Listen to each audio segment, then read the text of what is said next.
closer I got to the light, I began to discern different figures, different people, and I distinctly heard my grandmother call me.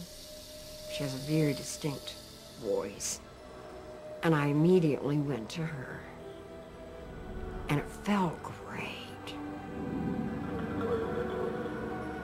And I saw an uncle who passed away when he was only 39 years old.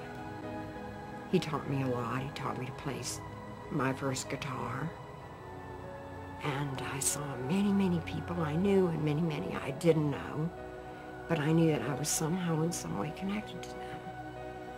I asked if God was the light. And the answer was no, God is not the light. The light is what happens when God breathes. And I distinctly remember thinking, I'm standing in the breath of God.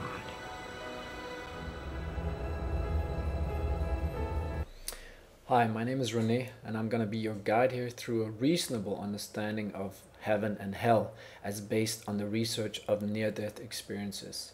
What Pam Reynolds just explained here before in the movie The Day I Died is that after being clinically dead for an hour, she had this very deep and profound experience of what she calls the God, the breath of God. And she also describes meeting relatives waiting for her and seeing different people from her family.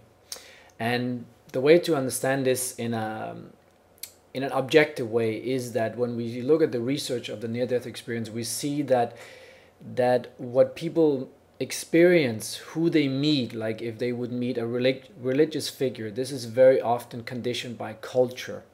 So a Christian would meet Jesus Christ where a Buddhist would meet the Buddha, and so on.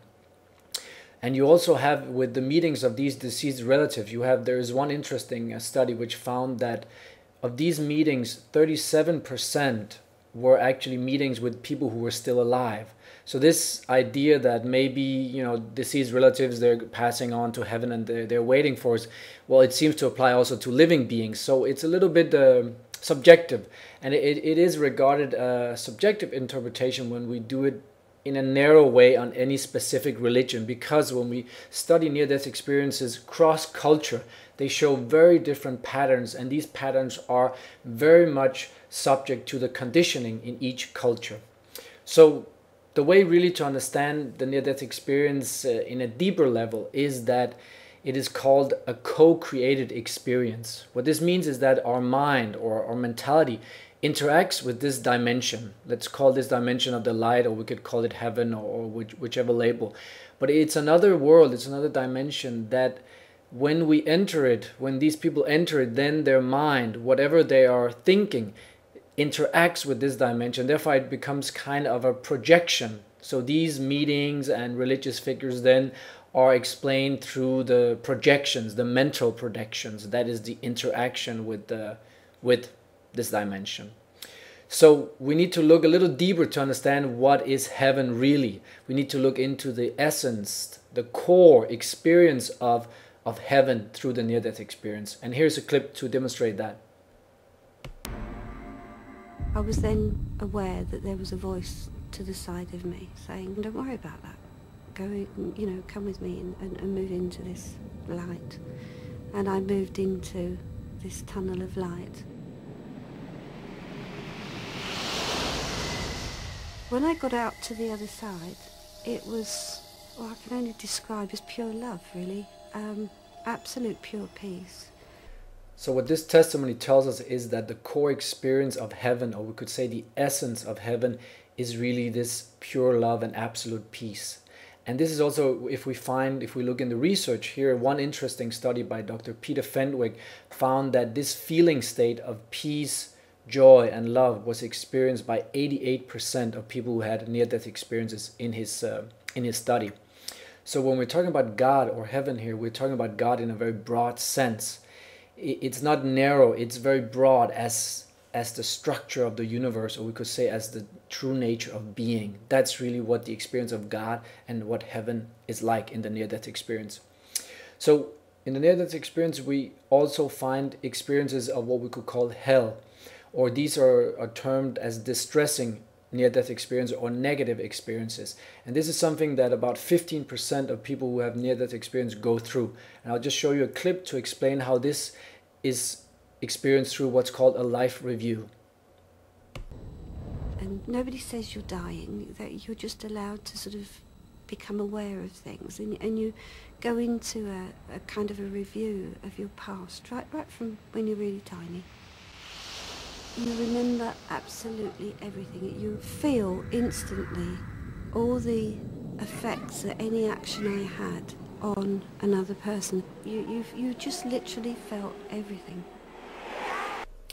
These life reviews are not only negative. People both have positive and negative experiences.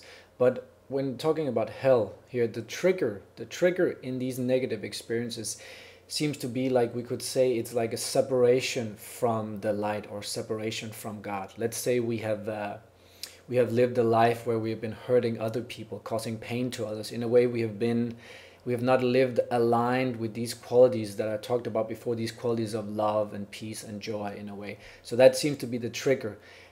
But also, if we look at the overall purpose of the near-death experience, what the research shows and what the testimonies, what people explain, is that the purpose of these life reviews, as the purpose of the near-death experience, seems to be a kind of learning, that we are growing the soul, we are learning as we grow.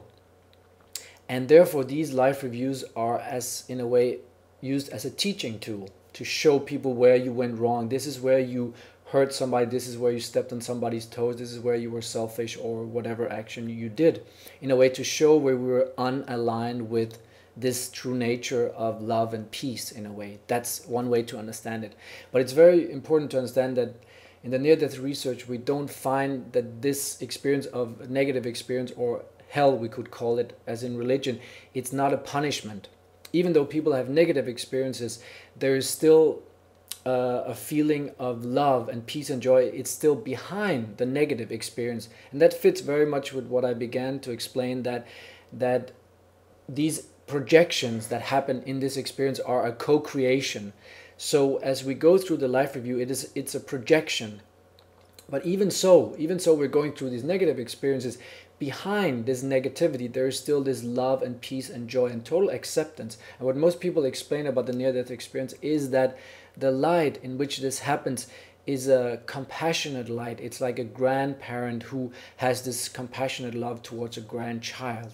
So that's really the way to understand hell. It is not a punishment in any way. It is more like a teaching, like a school, like life is a school, and this is a way to learn when we go wrong. But there's no judgment, there's no punishment as such.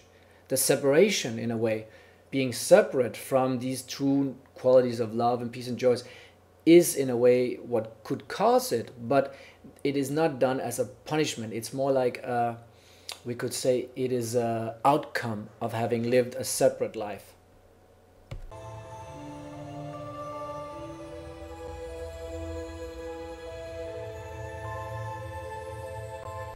That's all I have time for in this short 10-minute video. But if you want to know more about what I've been talking about right here, I recommend you to read my book, which is called Awakening Afterlife. It's available on Amazon.com, Awakening Afterlife.